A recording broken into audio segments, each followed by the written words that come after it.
Laurence. J'étais très fatiguée. Je ne sais plus qui m'a recommandé de ton accompagnement, mais en tout cas j'ai atterri ici et j'ai bien fait d'atterrir ici. Je me suis sentie très fatiguée. Ça s'est installé progressivement, mais je me suis à un moment donné dit que c'était une fatigue anormale. Et parce qu'elle m'empêchait de vivre ma vie normalement.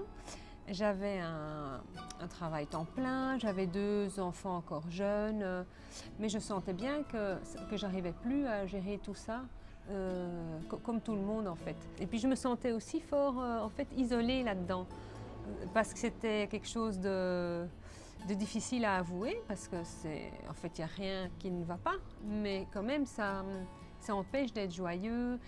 Les gens ne se doutaient pas que j'étais à ce point épuisée et que tout me pesait en fait, même une sortie le soir, etc.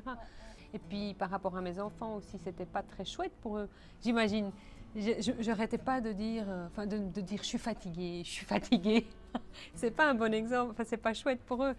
Où j'ai eu le déclic, c'est quand on partait en vacances, j'étais pas enthousiaste. Rien que l'idée de tout ce qu'il y aurait à préparer, l'intendance, les valises pour tout le monde, la boîte aux lettres à faire relever, les plantes à faire arroser, ça me semblait énorme et mille et une choses à penser. Et c'est là que je me suis dit, mince, j'ai besoin d'aide, il faut que j'aille voir quelqu'un. Il fallait trouver la solution ailleurs que dans un arrêt d'une semaine ou que dans un médicament ou une approche traditionnelle. Et on m'a parlé de l'alimentation. Mais je n'avais pas encore compris à quel point l'alimentation était importante à ce moment-là. C'est toi qui m'y as amené en fait. J'ai compris à quel point il y avait un lien entre ce que je mets dans mon corps et la façon dont je me sens physiquement, mais mentalement aussi. Alors, j'ai pleinement bénéficié de tous tes conseils et pas uniquement en termes d'alimentation saine, mais aussi ta qualité d'écoute. Tes conseils en termes de bon sens. Au niveau de ma transformation personnelle, aujourd'hui, je suis beaucoup plus à l'écoute des signaux que peut m'envoyer mon corps. Donc je respecte beaucoup plus vite ce qui ne va pas pour moi. En fait, je m'écoute beaucoup plus.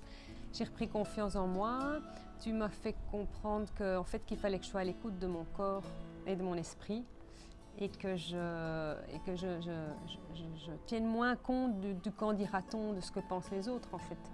Tu m'as dit à quel point il était important que je me repose, peu importe le jugement qu'on porterait sur moi.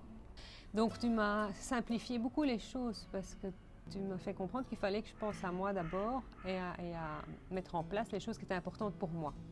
De ralentir, de prendre le temps, de mettre de la qualité dans mon assiette et dans ma vie. Tu proposes une approche vraiment globale et je pensais que ça se ferait au travers de l'alimentation saine uniquement, mais en fait je me rends compte que ton accompagnement est beaucoup plus large. Il n'y a pas que le volet ok, petit déjeuner, déjeuner, dîner, il faut manger comme ci, comme ça. Il y a aussi toute la partie de l'écoute de soi, d'apprendre à s'écouter soi, qu'on se sent super soutenu, mais dans notre globalité. J'ai senti beaucoup de bienveillance, la bienveillance très réconfortante en fait. Moi je me sens très réconfortée quand je viens te voir encore aujourd'hui. Je me sens, tu recharges, non mais c'est communicatif, cette positivité, c'est vraiment, ça me fait un bien fou au moral. Ce que je ressens fort, c'est que que les choses sont simples. Enfin, quand tu m'accompagnes, moi je sens que tout est possible aussi. Les choses sont simples, le temps s'arrête. En fait, c'est une grande respiration.